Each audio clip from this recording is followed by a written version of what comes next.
The human race is eating too much today, and we use food as a therapeutic balm for stress.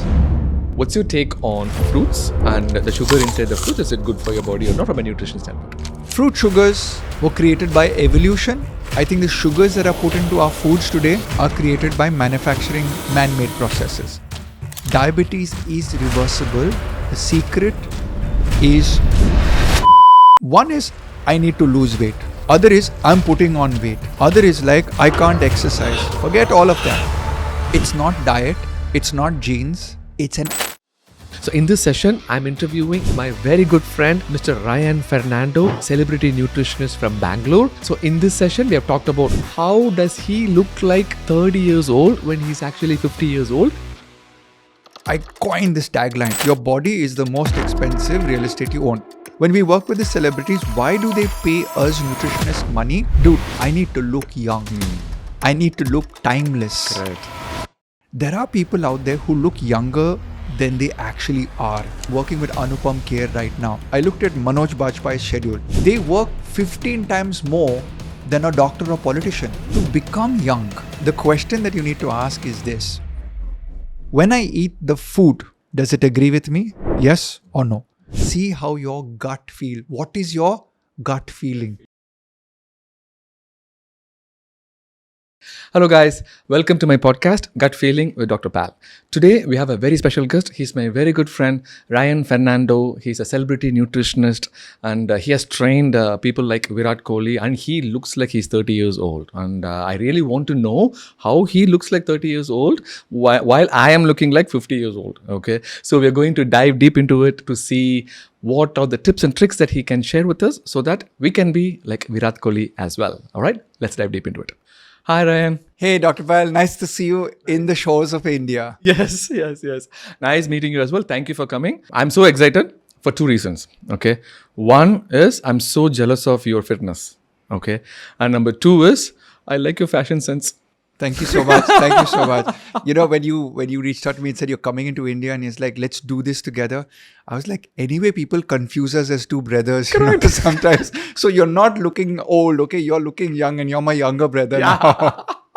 So to the audience, is it okay if I reveal your age? Yes, you can. Yeah, you don't have a choice now. I don't have a choice. So you are 50, correct? Yes. Yeah. You're 50 years old. You look like you're 30, okay?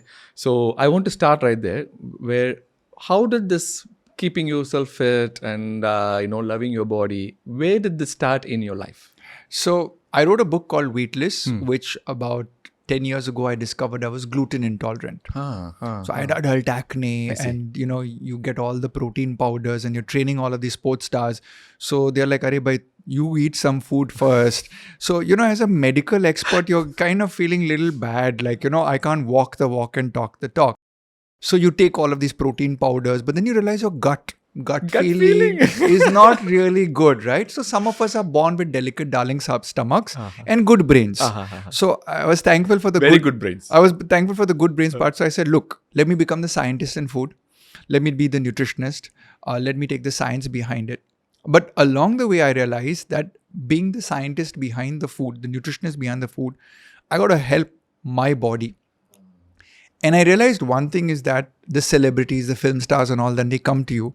What's the one thing that they're looking for? They are looking at their body being the most expensive real estate that they own. So I coined this tagline, your body is the most expensive real estate you own. Now, I behave like a real estate agent. Now, when I'm going out and selling to people, saying that your body is the most expensive real estate, now I couldn't get the muscles. So I said, at least let me keep my age in check. So there are a few factors that we look at. The visceral fat, which you well know about, the subcutaneous fat. We look at the microbiome, which we'll talk about today. So about 15 years ago, I said, even before all of this biohacking and longevity started, I was like, there are people out there who look younger than they actually are, right? So birth certificate age will say 1975, but when you look at them, they look like 20 years younger. So I started asking people questions. And as a nutritionist, they're like looking at me with confused look, "Arey boss, it's in the food you eat, right? It's in the care you take. So your real estate, your body."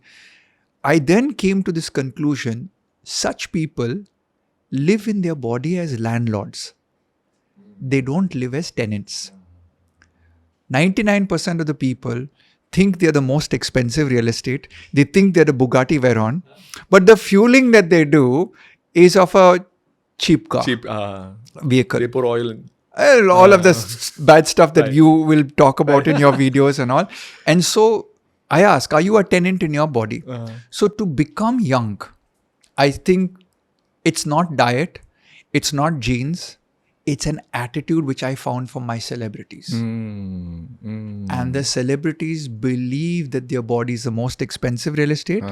Then they change the attitude that first my body, I see. not my taste buds.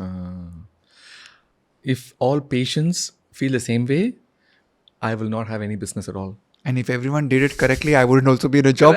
We'd be doing this on Goa over 2 pina coladas, maybe virgin pina coladas, no alcohol.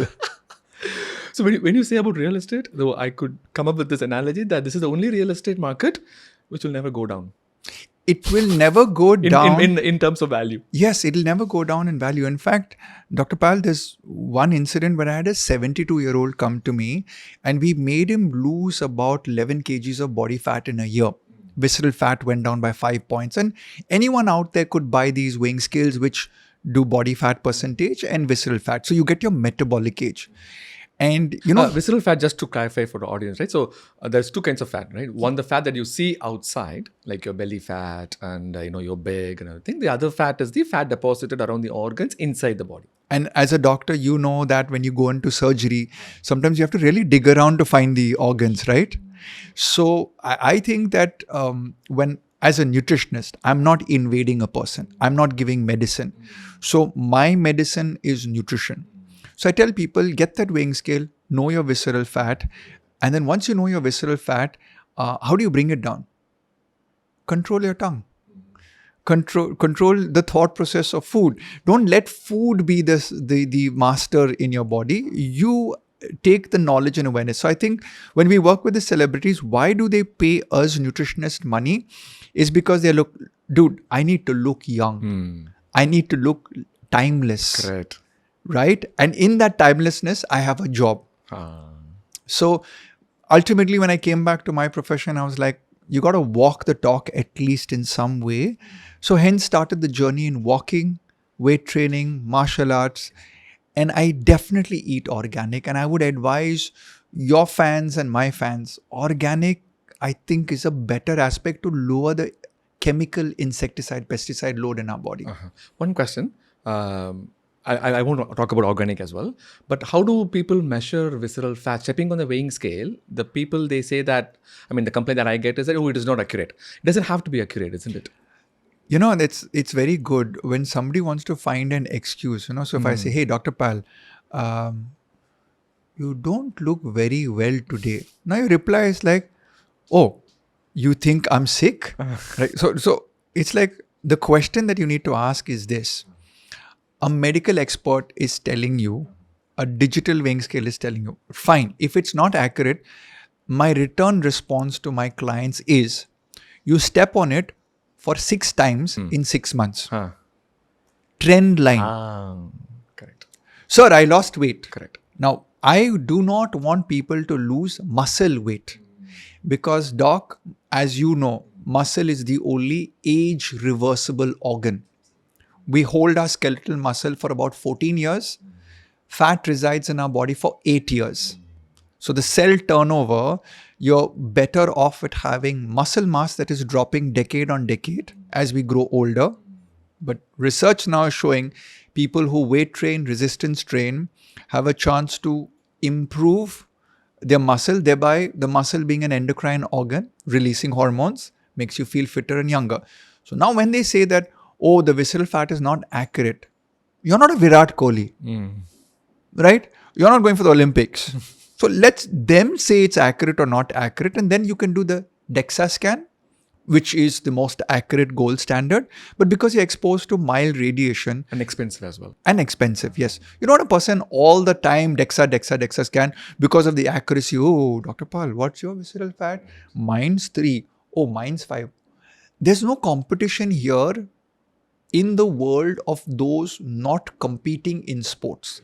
Like, for example, I have film stars who have a higher visceral fat, but still are able to get a six pack because the subcutaneous, which is on top of the muscle, goes down drastically. Correct.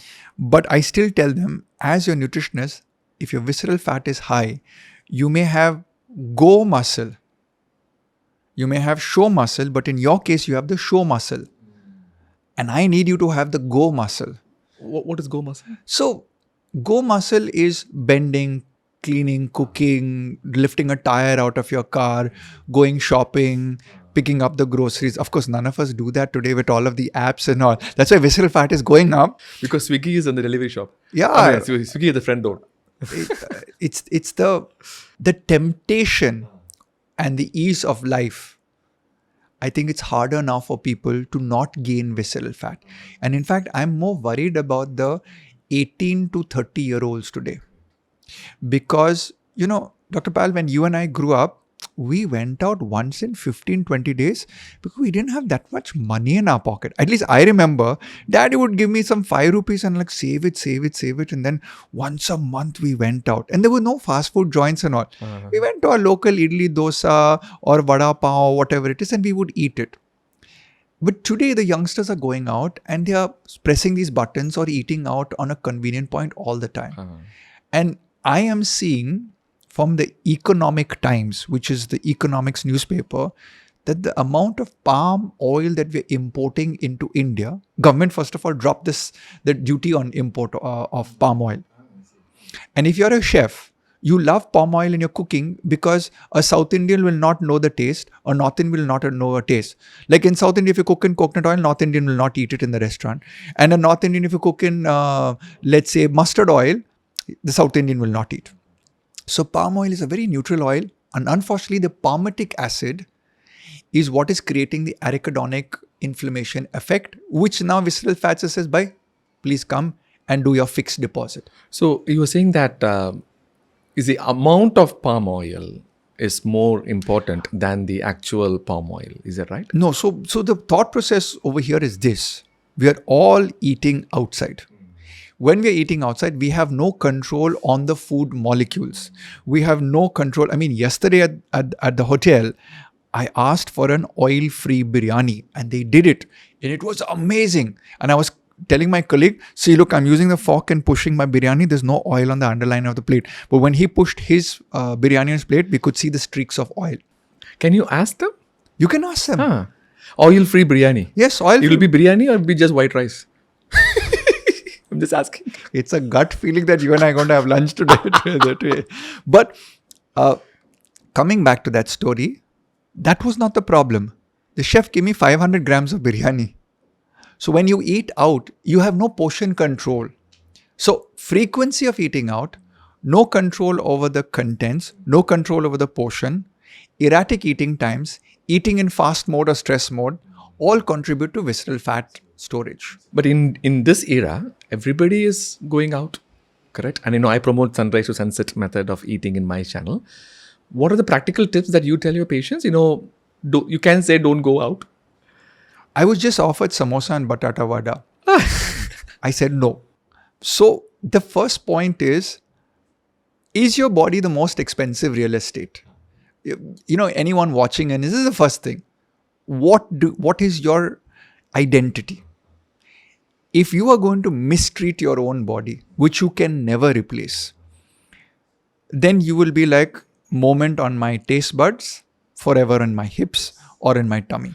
A moment on your lips, ever on your hips. Ever on your hips. You've heard that, I've heard it. So fortunately for me, people are not in disaster zone, but when they come to you, they're already on one crutch. Correct.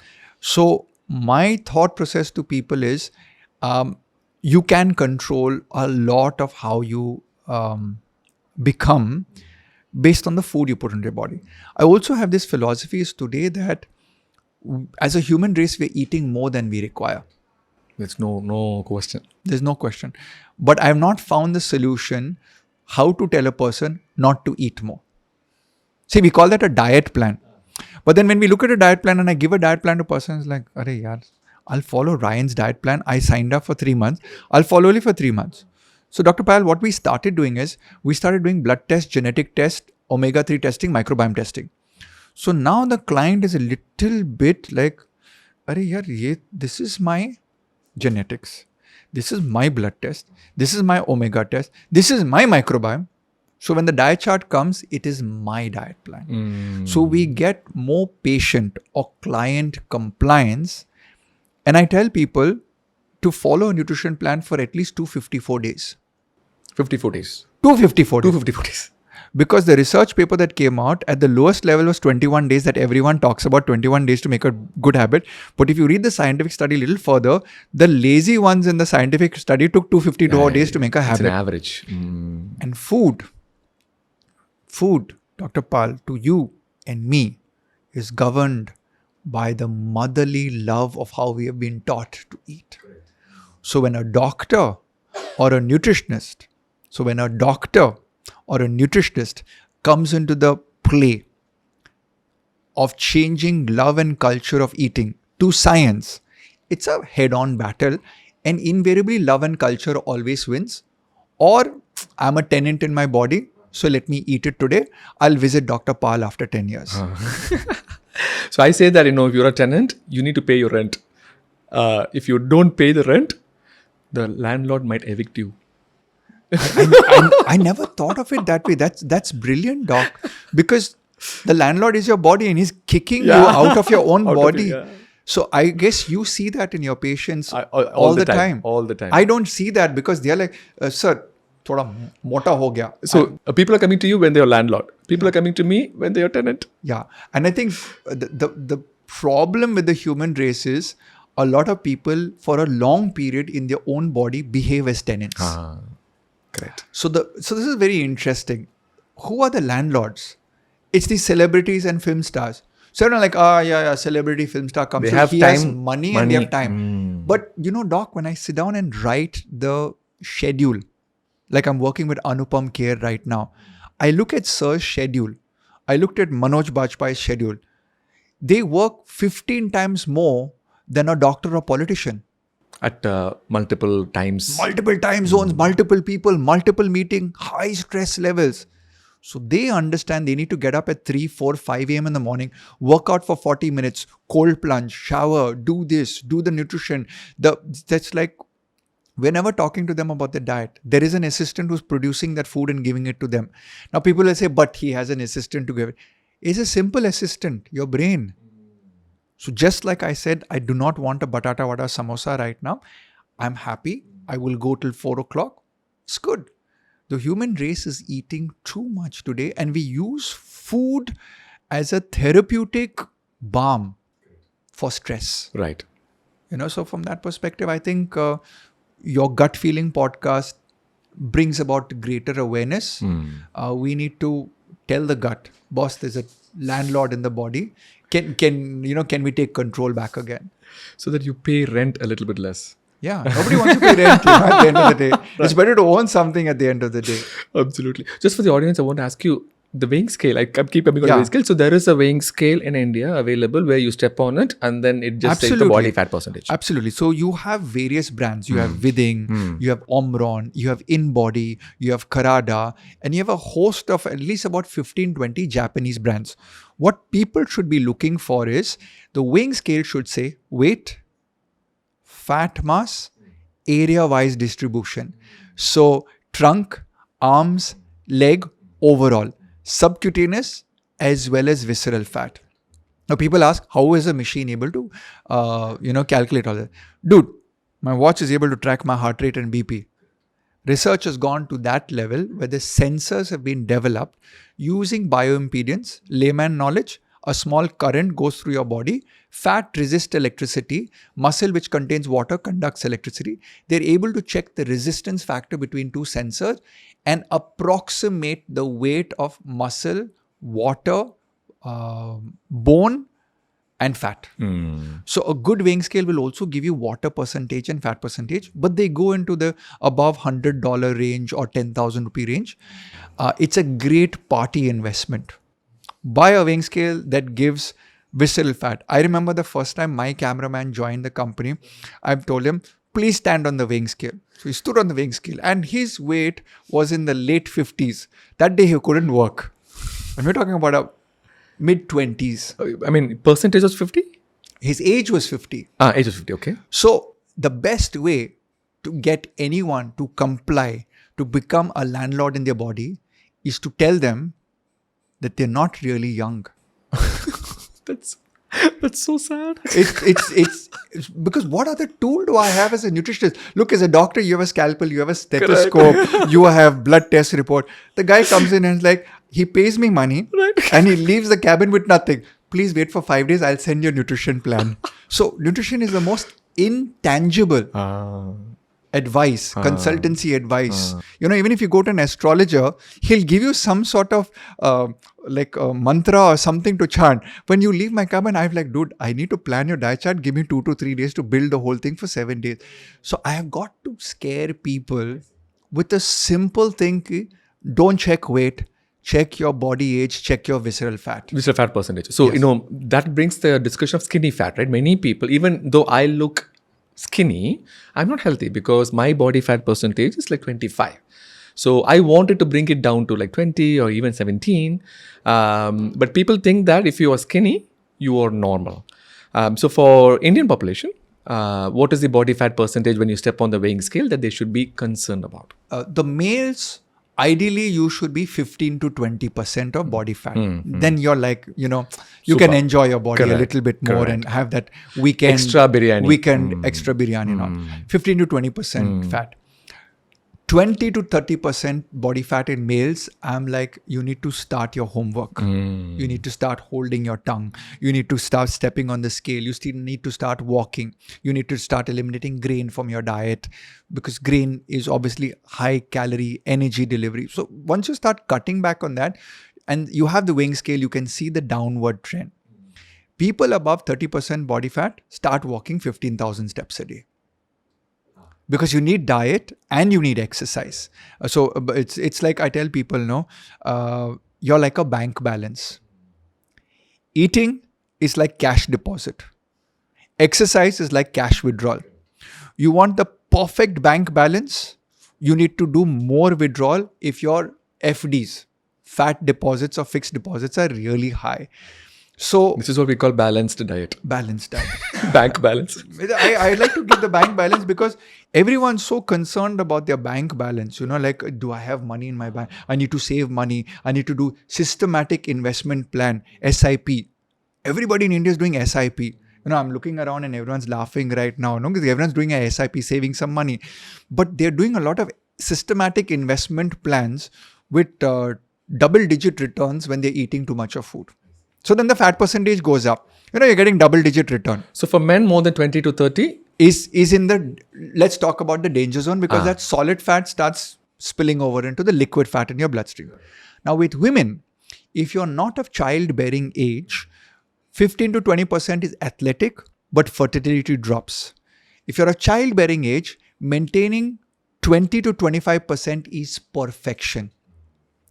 And above 25% body fat is where the woman needs to start taking care of her health. In fact, we have a lot of women who come to us that before they get pregnant, they're at 30-35% body fat. So the first thing I say is you don't need to lose weight.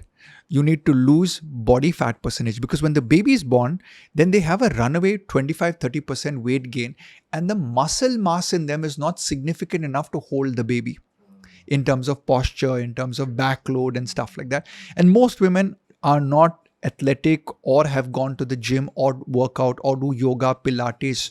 strength training is not a part of the Yes, routine. and especially in India. India, correct. So I always tell people, like when I did Anushka Sharma's pregnancy diet plan and post-pregnancy weight loss, people is like, oh, she's got so many nannies and so many servants. No, she got up at 5:30 in the morning before the baby got up and worked out. So there is an investment of your desire to be a better person. I'll play devil's advocate here. I'm being that pregnant woman. Okay. Yeah.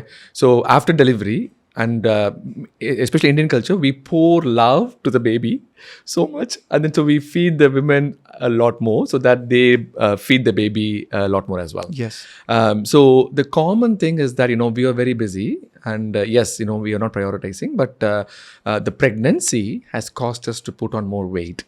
And I have a feeling here that people are missing that a critical period where they don't go back to their pre-pregnancy weight, and that is just a start of the vicious cycle. Absolutely. And in the first 3 years, 4 years, where the baby is so young, at least here in India, there is some kind of support, family support. US, there is nothing, right? So we are the caretakers of baby, husband, wife, everybody. So the common complaint we get over there is, yes, we are not able to prioritize, but we don't have the time to prioritize. Waking up at 5:30 is not a easy thing for me to do. I do this initially for willpower, but eventually dies down. So do you think that if a person is torn between these two, they should focus on workout or they should focus on the diet if they want to choose one? Very good question. Very astute question. Number one, everyone has a paucity of time in today's world. But when it comes to a woman who's just given birth, the first thing that she needs to do is she needs to walk with her baby. She needs to bond with the baby. So walk with the baby in your kangaroo pouch, in your pram. You will be able to get 7,000 to 8,000 kilometers if you have that time. I do see mothers who are not working in those first 6 months. There is time in the day to bond with your baby and walk and talk and exercise, number one. But to answer your question, I feel diet is more important. And there's this age-old wisdom that you need to feed double to a pregnant woman and a breastfeeding mother. Correct. Now, most women require anywhere between 1,200 to 1,900 calories depending on their body weight or body frame size. In a pre-pregnancy. In a pre-pregnancy, carrying of pregnancy. Now, when you say double, 1,200 is 2,400. But when you're in pregnancy, you need only 400 calories extra per day. And it ranges again from a 300 to 600 depending on where the woman's weight is. Correct. When you come to breastfeeding, it's anywhere from 200 to 600 calories extra. So this notion of double eating is where we have this runaway weight gain. So diet perspective should be that every pregnant, look, none of us eat out of science. We eat out of love and culture. Even I, till I became a nutritionist, did not know how much I needed to eat. You need to do that calculation. What is your resting metabolic rate? What is your energy expenditure? You're normally eating between resting energy expenditure, which I call as engine idling speed. Sitting here, doing nothing. I need 1,200 or 14 or 1,500 calories. What does 1,500 calories a day look like in 3 meals or 2 meals a day? Then I do this much of running or I don't do running. I do this much of gym or I don't do gym. I do this much of jadu pocha. Jadu pocha meaning cooking, cleaning and everything. All of these activities are anywhere from 200 to 2,000 calories. So then we construct that as a nutritionist and say, this is what you need to eat. You know the surprise, doc? 90% of the people say, oh, only this much I have to eat. So then I ask, but who taught you how to eat? Mummy taught me how to eat.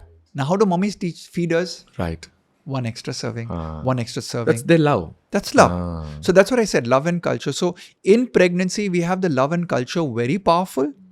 But I can tell you that if a woman does the nutrition planning correctly, diet will help her not have a runaway weight gain. Also, diet in pregnancy women, postpartum depression is actually reduced. For example, we send a blotting paper to the mothers from a lab and we ask them to expunge breast milk onto that and send it back to us to send to the lab. What are we measuring for? DHA. The omega-3 fatty acid in the mother's milk, which the baby will feed, and that will help the baby develop intelligence, higher IQ at 4 years of age, is responsible. So everyone's talking about breastfeeding. Now we're taking it to the next level is your diet so accurate that you are aware first, does your body produce enough of DHA? So one is, I need to lose weight. Other is, I'm putting on weight. Other is like, I can't exercise. Forget all of that. Are you giving your child the right nutrition in your breast milk? And that is dependent on the mother eating scientifically. So slowly people have started walking into our nutrition clinic because they've understood that the food chain doesn't have the right nutrition. My discipline doesn't allow me to to eat the right thing. I'm worried about my child. Can I eat correctly? So what we do is we look at good breast milk nutrition, and parallelly we're looking at no postpartum depression, and parallelly we're looking at, can we help you lose weight? So you made a point about this resting metabolic rate, and probably you must have discussed about total daily energy expenditure and everything. Is that something that women can say, okay, you know what, this is how much calories that I need per day? In your practice, what do you do? So very simple, okay? When you stand on these modern weighing scales, it actually tells you your BMR, your basal metabolic rate. So now if you know that you require 1400 calories, you can actually go onto many apps. You don't need to come to a nutritionist, but you can go onto many apps if you want self-help. But if you're lazy like me, it's like just find the expert. You know, I when I work out, you get so many apps which teach you how to work out. I like a trainer. Okay. So tomorrow, what I do is I tell my patients to calculate the TDEE, correct? Yes. You go on website, it's a free app, free Correct. calculator. Correct. Where you plug in the number. So let's say they come up with like 1800 calories, correct? How do you teach them how to measure the calories and how much you are taking per day? That's the key. That's the key. So normally I don't teach them everything. So they come to me for 3 to 6 months. So like first month, rice or roti. You eat? I eat. Okay. This is the information for one roti. This is the information from 100 grams of rice. Information. I want you to go home and I want you to weigh your roti after it is made, cooked weight. I want you to weigh the rice that you serve yourself. Now, don't weigh and put. Do one game in your house. Everybody line up. Everyone put rice in the plate. So everyone puts rice in the plate and measure it. Oh, I took 200 grams of rice. Oh, I took 140 grams of rice. So that's the first part. The standardization of portion. Like if you give me a plate of rice now, within 5 grams, I will take out exactly 100 grams. You can't beat me. Why? I need to translate that experience to my client. And mom and granny have not taught us that. So if you can just measure your bread or Indian bread or rice or jowar or bajra in a or small oats, weighing scale. In a small weighing scale, then you start saying, oh, 100 grams of rice is so many calories. Correct. Now, calories also differ from rice to rice. Correct. Because of different glycemic index. So, I just tell people that it doesn't have to be accurate. There's a vast universe, right? It's like you don't need to become a Formula 1 car driver to learn to drive. You need to know the basics. Steering wheel, gear or automatic, accelerator, brake. Similarly, in the food, you need to know the carbohydrate foods and you need to know the protein foods. See, fat and all, I tell people, first you become basic, gully wala cricket. And then sixer. Don't try and go Virat Kohli level ki protein, carbs, fats, vitamins. Then if you want that level, you come to a coach. You come to a nutrition coach. Correct. So you start off with the carbs first. Now, why doctor, not protein first? Because carbs is the culprit in the human race because we're eating too much. And you and I and everybody here in this set and everybody out there watching, we are all watching this as desk jockeys, DJs. We're all DJs. This movement, and this movement. The calorie expenditure of this is only 1 meal a day. Just 1 meal a day. So Ryan, for everybody, it doesn't matter whether you work out or just by a normal person, a daily protein requirement is 0.8 gram per kilogram per day. And if you shoot for 1, maybe you'll get 0.8. So that's why I tell my patients, shoot for 1 gram per kilo. From your experience, for Indian patients, when you see their protein content is low, what do you do? So normally what we do is, as dietitians and nutritionists, we build a small chart. Each 100 grams of this food, scratch that. I tell my dietitian, who eats 100 grams of any item? Don't go as per government labeling law. Take the serving size. So if I'm going to eat kidney beans or lima beans or pinto beans, chana, rajma, lobia, those sort of beans, right? How much will I eat? 2 tablespoons, 3 tablespoons, 45 grams. Give me the protein requirement in that. And then I draw a chart out. And maybe I'll send this across to you so you can flash it on your on our podcast above our heads right now, which is like, what does 8 to 10 grams of protein look like in vegetarian and non-vegetarian food? So now that you give that information to the client, they're like, okay, I kind of follow this much. The second thing I do is, if any of my clients work out, they go for a walk, they go for yoga, jogging, weight training, anything, I say you take 15 to 20 grams of protein post workout if they do not have any gut issues. If there are gut issues, I never give a protein supplement because it is too concentrated and it is artificial from the perspective of nature never made something to have only protein and no fiber and no carbohydrate and no, plant compounds or other molecules in it. So this 10 to 20 grams is something that I give to all people who work out, because the moment I give 20 grams of protein, the average Indian race is between 50 to 90 kgs. And if you give 20 grams of protein, it's a equivalent of almost 1.5 meal.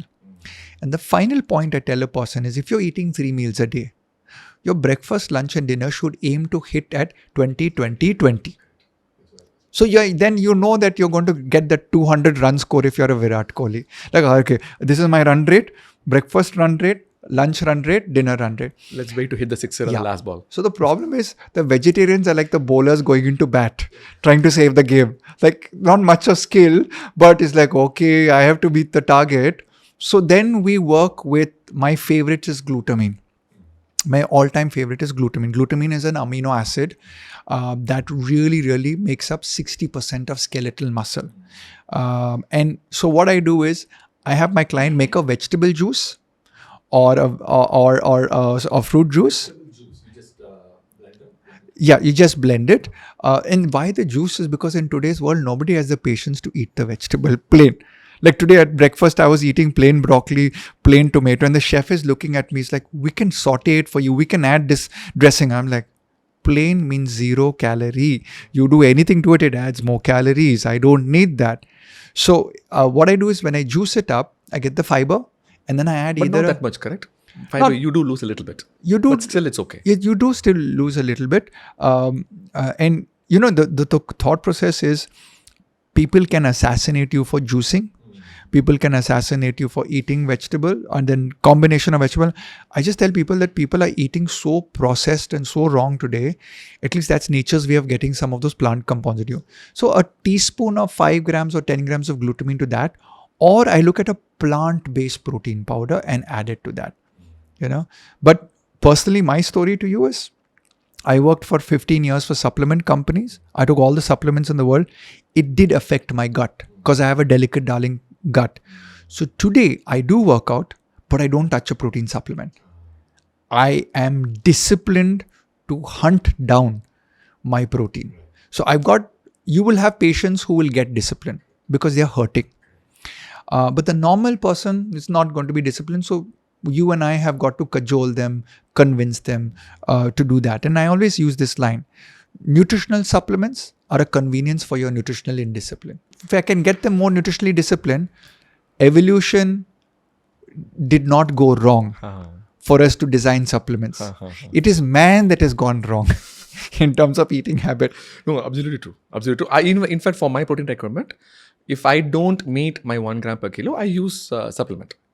But nowadays I have designed in such a way that I'm able to take this 1 gram just with my natural sources of protein. But do you think that this, I personally feel that the whey protein powder and all those supplements with the protein requirement does have a role in few people where they will not be able to meet their protein requirement if their gut is okay with the supplements. What do you think about it? It's like putting a cricket team together, right? Do you want all-rounders? Do you want batsmen? Do you want bowlers? So protein is also like that. So you have the animal source of protein, plant source of protein. Then in the animal kingdom of protein, you have more robust creatine and carnosine coming in, which gives more athletic performance. Whereas a plant-based protein or dairy protein has more amino acid profile. And then comes last is soya protein, which many of us nutritionists do not want to recommend because of the genetically modified soya. But soya is still good. So it's like saying food is also like human beings. You can't call a certain human being bad, right? There's always good in somebody, but you got to find the good in that. So even with the protein supplements, For example, I was asked yesterday, what's your opinion of whey protein? I am a judge. I am neither prosecutor nor defender. I see the facts of this case. Who is the person in front of me? Allergic to milk, not allergic to milk. If allergic to milk, it's prosecuted. Go behind bars, you can't take whey. Whey is a source of milk protein, or casein is a source of milk protein. So I think, doctor, our followers, our fans can do one simple thing. When I eat the food, does it agree with me? Yes or no? If it's no, don't listen to Dr. Pal, don't listen to Ryan Fernando because they said that protein supplement is good. See how your gut feel. What is your gut feeling? Gut feeling, correct. And from there, go to the protein supplement and say, oh, this protein in natural form agrees with me. Like if somebody launches a broccoli protein, I'll buy it. Because broccoli agrees with me. My gut is good. I don't get gas. I have amazing potty the next day. We should talk about potty also. Nobody talks about it a lot. Everyone just talks about input. Nobody talks about the output. That's my job. It's a pretty crappy job. So I tell my patients all the time, after I do a colonoscopy, I feel like shit. No, now I know you inside out. The most intimate relationship. Most intimate relationship. The reason that I think humor comes into my channel is because that, I'm in a very delicate position. We'll talk about hemorrhoids, anal disorders, anorectal. You need to break the ice. Yeah. And that's why I come up with all these small one-liners. What's your best joke? The best joke is after I do a colonoscopy, I tell them that. So I go and see the patient. I say that I always have an icebreaker, right? I say, you don't look like you are 60 years old at all. You look like you look much younger. And then the same way I walked into a patient's room and I said that, you don't look like you are 45 years old at all. And the patient says, yes, I'm not 45 because I'm 35. I thought it's like you caught your hand in the door and you're like, oh God, I shouldn't put my foot where my mouth is. So, being a gastroenterologist has opened up my lines of communication with the patient in a different way. Opened up the lines of communication. In a different way. The gut is a nice big long line. That's right. So, always this protein discussion always comes through. And one of the things that most common side effect when they take more protein is constipation. Because as you rightly said, there's no fiber. So I absolutely agree with you that everybody has to analyze what is in it for them. And then what is the gut feeling about their food for their body. So I always tell them. So exactly what you said, try it out. Even for fasting that I recommend, right? Sunrise to sunset method, it might not be for everybody. But it is the most sustainable method that worked out for me. So I have been promoting to everybody as well. So coming back to this organic discussion that you said. So this is very dear to my heart because organic, my understanding is that, yes, there's a lot of pesticides and everything and they are growing organically, which might be, logically speaking, it looks good on your paper. It looks supposed to be good on your gut as well. But two things. One is it is expensive.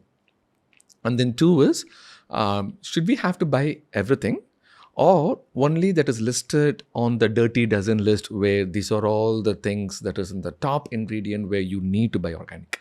What do you say? Number one, I always say your staples, the grain, pulses, legumes. If you can get that to be organic, that is nearly 45 to 50, 60% of your food consumption pattern. Then we move into dairy and eggs. If you're a vegetarian from that perspective, if those can be going into free range and hens that are not antibiotic and hormonally fed, then you're another step closer to being organic. And then comes your fruits and vegetables. And as you mentioned, the dirty dozen. Dirty doesn't explain to the audience what I mean. So Dirty Dozen, the World Health Organization came out and said that they analyzed all the foods on the planet. And the Dirty Dozen was a term coined to say which are the foods with the highest sprayed pesticide and insecticide content on it. And at the top of my head, I remember that most berries, spinach, are there on the tomatoes are on the highly sprayed versions of pesticides. So two things I do is, if I do not have control of knowing that it is organic when I purchase it, I make sure I wash it well. And that's one reason, doctor, I try and encourage people not to eat outside. Because if you go behind the scenes, in a lot of places in India, the rice, the staples, the vegetables, or maybe the fruits are not washed before cooked. So You would expect them to. your dirty dozen raised to X squared, right? So, like I was talking to my hotel, I was like, "Are your eggs organic?" And so they looked at me with a blank look. And we're talking about a star property, right? And you're paying in the dollar rate to live in this current city in India we are in, which is Mumbai. And I was like, dude, but if I'm going to be paying so much for a room, and you give me all of these lovely soaps and all of these like exotic stuff, but my anda is not organic. So these are the perspectives I think we need to have dialogue and discussion about. And I'm hoping I can poke that one or two followers out there saying that when you travel, don't eat outside. If you have to eat outside, limit your portion. And your concept, fasting from morning to evening, brilliant. So if I'm one day in Bombay, I do a fruit fast. So I carry my fruit. I know it's organic. I drink my own water. My body should survive. After all, Dr. Pal, we are not walking 22 kilometers right now. Desk jockeys. The world is desk jockeys. We're eating too much. Eat less. So when you say fruits and sugars, Yeah. fruits and vegetables, then that comes this whole. So okay, let me just bring the bottom line of the organic. So you were saying that go organic as much as possible, correct? Absolutely. Go organic. Your liver and kidney will thank you 25 years later. And even the gut will be like, I really love you, because we don't need to see Dr. Pal right now for some invasive in and out procedure, because you've dumped a lot of chemicals inside of me. So you don't want my prescription, you want my subscription. I want your subscription because I'm so happy that a doctor is talking about organic, a doctor is talking about nutrition, a doctor is telling people fast, right? Because the other part is take medicine, do medical procedure. Correct. So you have broken the norm. And so, like all of us nutritionists and dietitians love you. So like you're on our part of the world. Like, you have a medical problem? No, you have no medical problems. Even the medical doctor saying eat correctly. I feel like nutritionists should be above doctors, because I feel like doctors has to be put to work only with diseases that is not being controlled by nutrition. If I can return the compliment, when the nutritionist has failed in his or her job, then they need to go to the doctor. Yes. If you have a bad nutritionist, then you should come to us. Or, at the end of the day, it's all about influencing people. Correct. And I think the doctors of today actually need to become the nutritionists of tomorrow. That's true. Actually, yeah. Doctors should be combined with nutritionists on that same day as well. True. But the problem is, I have repeatedly said this in multiple podcasts. So in my medical training, not only in everybody's medical training, we always say weight loss as the final line of a big disease. But we don't have any big paragraph after that weight loss statement to how to do that.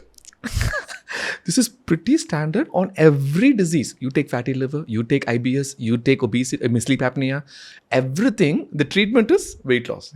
And then what we do, we go to the next disease. We don't talk about how to control the weight. So as you know, I was pretty big before, and then I all learned. You were about 100 plus kgs, right? Before, yeah. And then I all learned all this by myself. And then that is how I got inspired to teach everybody else, because what I learned is gold. And this golden discussion has not been taught in medical college, at least when I was trained. Things are changing now. So coming back to the topic of this organic thing. So baseline is, go organic as much as possible. And then if you can afford, do the dirty dozen for sure. And we'll put that in the description link and what dirty dozen is. And the third thing is try to include fruits and vegetables as much as possible. That brings to the next discussion, that what's your take on fruits? Yeah. And the sugar inside the fruit, is it good for your body or not from a nutrition standpoint? Fruit sugars were created by evolution. I think the sugars that are put into our foods today are created by manufacturing man-made processes. That is bad. The sugar that is added to an aerated beverage, to a fruit juice, to all the packaged foods that we have. That's the problem. Like, for example, I was on the flight yesterday and the so-called aam panna, which is mango juice, had 6 teaspoons of sugar in it, right? But if I make a mango juice, it has its natural sugar. I'm not putting another 6 teaspoons of sugar in that. So the wrong is man-made packaged foods of fruit juices. The right is homemade fruit juices or eating fruits. The sugar in that is not good. Now, we have this disconnect a lot. If I eat one orange, that's all I need. But sometimes I want to have orange juice. And doctor, whenever I squeeze orange juice, I go through 8 oranges to get 1 glass. So now I have 8 oranges of sugar minus the fiber going into my system. So it depends who we are giving this to. We're giving it to a sports athlete who needs extra calories, extra vitamin C, and can do with the extra sugar because they're burning it off. Or like you and me who are desk jockeys sitting and working, we don't need 8 oranges, we need 1 orange. So the perspective is that fruits are not bad. When you juice fruit, check out who is receiving it. Because the fiber is removed, I think people who are on the heavier side or not into athletic performance at whatever the age should not consume a fruit juice. So I got a fruit juice yesterday in a store. I said they were putting sugar. I said, no sugar. And they were like, okay, what, anything wrong with you? So here I have seen... So in India, there's a very quick thing that you can do. If you don't want sugar in anything, bhai, no sugar, diabetic. Then the guy's like, okay, no, the diabetic, I can't put sugar.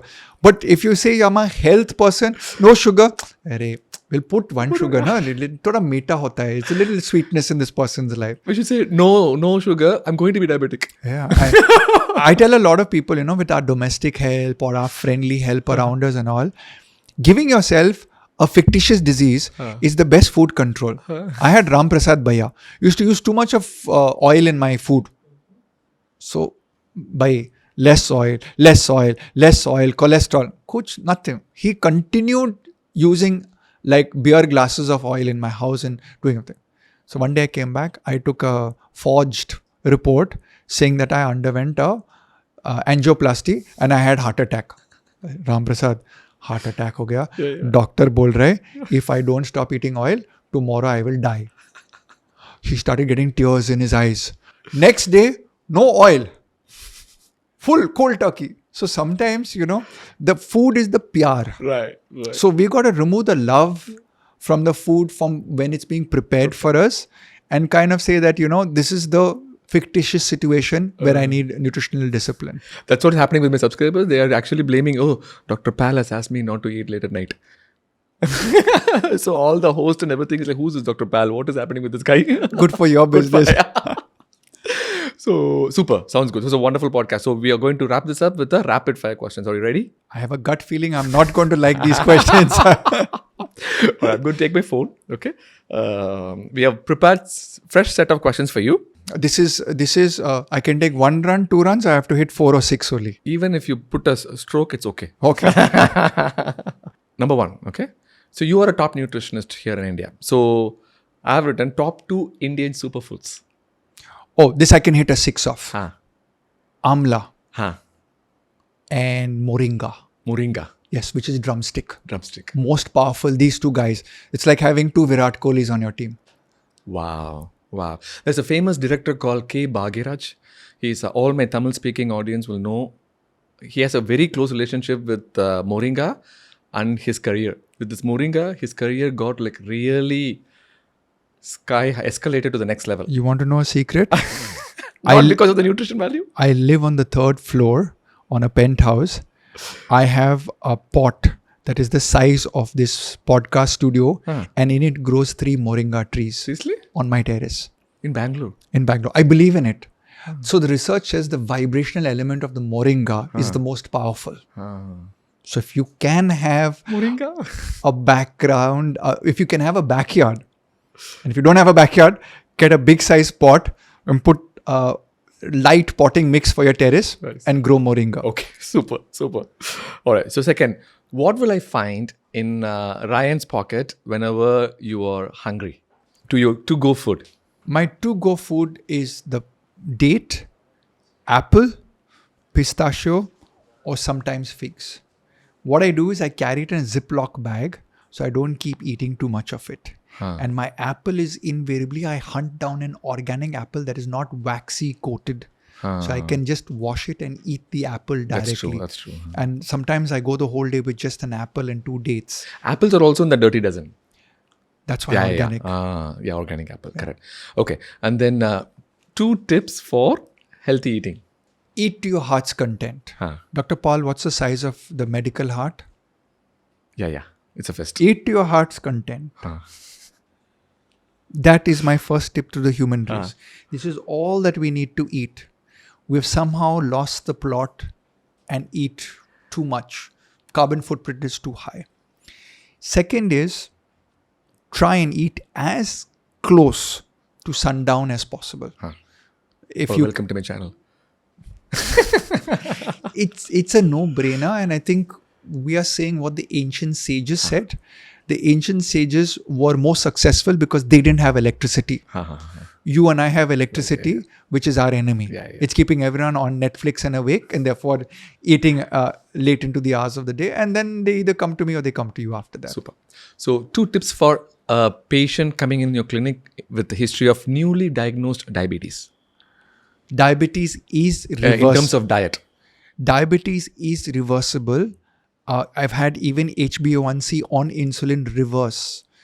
The secret is it is in your diet. What people mistake, including my father, is that the medicine, once I take it, I can continue to eat the way I was always eating.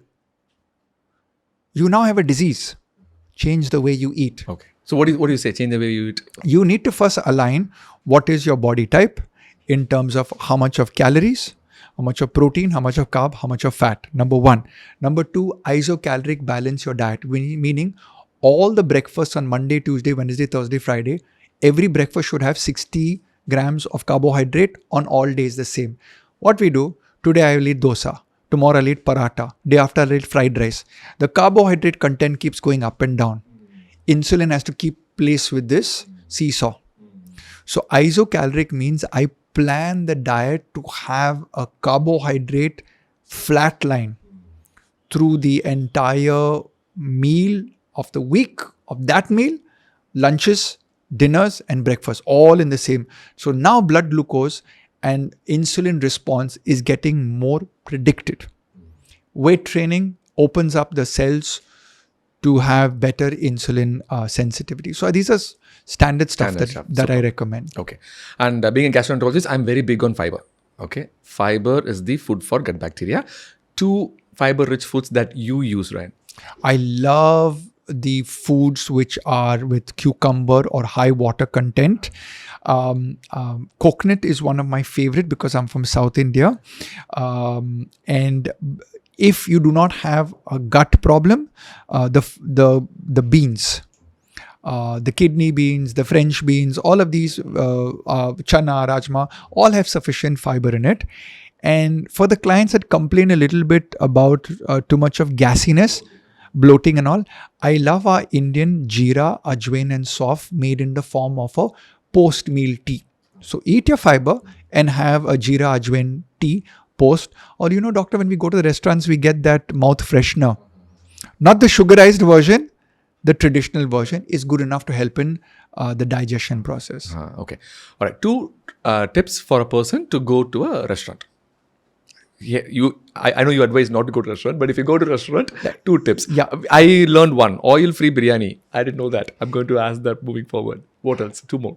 When you ask that chef for oil-free biryani, make sure your camera is out and see the look on his face. Like, oil-free biryani, I've never heard that. Okay. Is this guy gone crazy? Because that's the look the executive chef gave me. But tips when you go to a restaurant. Number 1 is ask the restaurant to wash your salad items well. Okay. Because of the dirty dozen, okay. They cut it directly and put it in if you're ordering a salad. Share your food with 2 people. I call it being conjuicy. When my wife and me go to a restaurant, the restaurant waiter thinks we have no money. We have one dal and one rice and we will share it. And if we order a fish, we will share it. So we portion control. So our bill is actually of one person. So anytime we go to a restaurant, we don't get very good treatment. But now I've realized what's the right thing to do. Leave a nice big tip for the guy.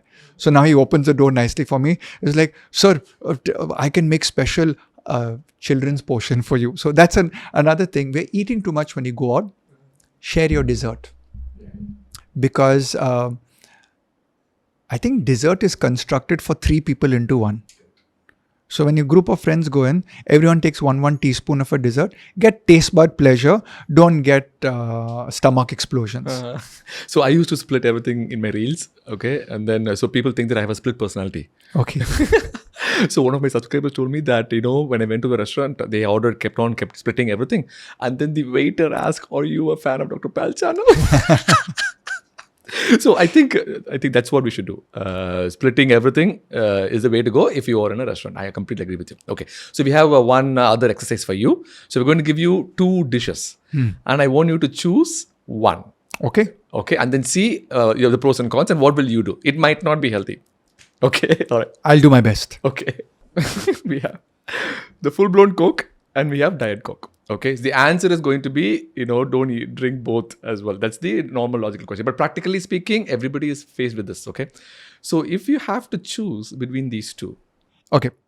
So the standard answer is try and limit your aerated beverages to once or twice a month. Between these two, I would choose the proper Coke. Now, this is about 200 ml, if I'm not mistaken, 250 ml. This is a glass. I'd share this with my buddy, Dr. Pal. So now I'm halving the sugar content. Now, Dr. Pal returns back to me and says, no, we should do the Diet Coke. It's 0 calories, 0 sugar. Research is showing that the chemical sweeteners in this affect the gut microbiome to insulin resistance and further triggering of the brain for sugar imbalances, creating more craving. So at the end of the day, if I'm disciplined and I want a cheat meal and I want a sugar spike, I will still go with the full sugar but lesser content. And I actually did that. So yesterday with my biryani, I had a Sprite and I halved it, right? And the guy kept asking me because he knew I was a nutritionist, sir, diet or 0 do you want? And this contains a chemical item which is one more over all the other chemicals on this. So the lesser evil I feel is this one.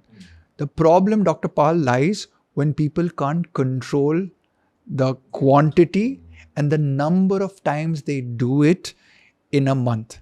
Like I said, tea, coffee, milk and sugar was 5.5 kgs. One of this every day is about a 9 kg weight gain every year. So choose wisely. Choose wisely, yeah. So my answer to that is, people think that Diet Coke is better in terms of no calories. Again, along piggybacking on your thought process, drinking every day is not going to help you. For that, it is better that you indulge on this regular Coke so that you are not fighting with this willpower. And then that is a very important thing during weight loss journey, where you need to be okay and you need to enjoy the process rather than forcing yourself too much to a point that is not sustainable. Okay, super. We have one more. Okay, here you go. This is sugar. The sweetness of life. And this is salt.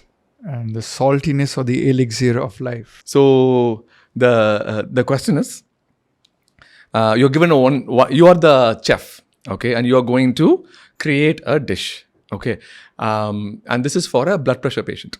Okay, and everybody was saying that, okay, everybody knows that too much of salt might raise your blood pressure. But now the shift is towards too much of sugar, causing metabolic syndrome, causing metabolic dysregulation. That can worsen your blood pressure as well. So if you want to create an ingredient for a blood pressure patient, which one will you choose more?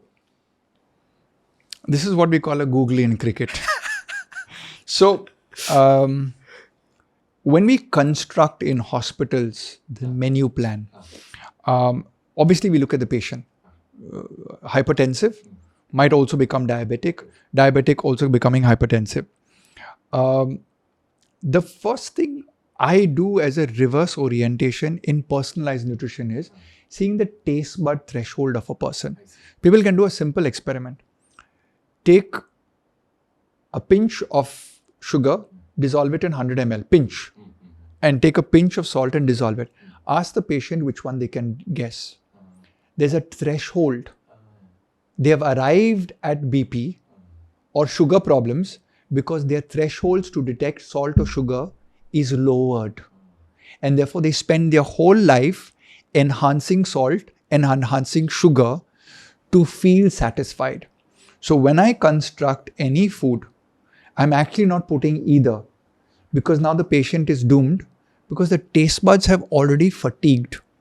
So we need to retrain the taste buds. And how do we do that? Is by educating the patient. One option as an alternative to table salt is celery as celery salts, which are natural salts available, which have an ability to fire the taste buds on higher salt content. And another option for sugar is to go in the direction of using stevia or monk fruit. They say agave, but agave also has honey also has a higher level to sugar. At the end of the day, when you have a medical condition, you got to listen to your doctor and lower everything out of your life. Super, super. You handle the googly very well. But we got no runs. All right, sounds good. One last question. 2 favorite probiotic food that you recommend to your patient, Indian patient? Because I live in the south of India, I have seen that making dosa maav, or dosa batter, or in abroad you call it as pancake. Could you make it the previous night and allow it to ferment? Kanji. In Orissa, I married an Odia girl. They have this lovely thing where they take rice and buttermilk and onions and let it ferment and everything. So that fermentation process is good. And from the Orient, I love kimchi. So nowadays I try and take any vegetable or fruit and try and automatically make it fermented. Sometimes I lose the battle, it gets spoiled. You get the fungus, right? But I tend to pickle things like amla, which I hate, but it's a superfood. So I pickle it in apple cider vinegar and salt and then let it ferment. And so we go in that way. I also ferment garlic. So we can add, my mouth's actually watering as I'm saying this to you, these fermented foods. So I think these are something that we can actually promote to help in the probiotic content. Super. Sounds good. I'm big on probiotics, and the kanji that you said, that's very popular in every part of the country apparently. I put a reel on, we call it as Palayasoru in Tamil Nadu. Then I got to know that the same dish is available in multiple parts of the country, Odisha, Assam, Manipur, and they have their own regional way to spin it. I think before the advent of the fridge, people had no choice because food was getting spoiled. So they kind of fermented it. And then because there was no electricity, we had a lot of fermented foods. Now in today's day and age, because we have electricity and we demand this freshness of food, that we have lost the art of fermenting foods. Correct. No, absolutely. So beyond doubt, I always deal with 2 Fs, fiber and fermentation. For every GI patient, this is what I say. And whenever I talk to a nutritionist, I always try to get some knowledge from them by what do they eat for rich in fiber? What do they do for fermentation? So because even in US, if you talk to a Chinese patient, I learn from my patients all the time. I say, what is the fermented food in your part of the world? And I think I can add one more F for you as a gastro specialist in the gut feeling. Don't say farting. I was about to say farting. Because if your fiber or fermentation is not good, you're definitely going to have the side effect of farting. I should say fun. Fiber, ferment and fun. I had a lot of fun with you today, Dr. Pat. Thank you so much. It was so pleasure to have you here. Thank you.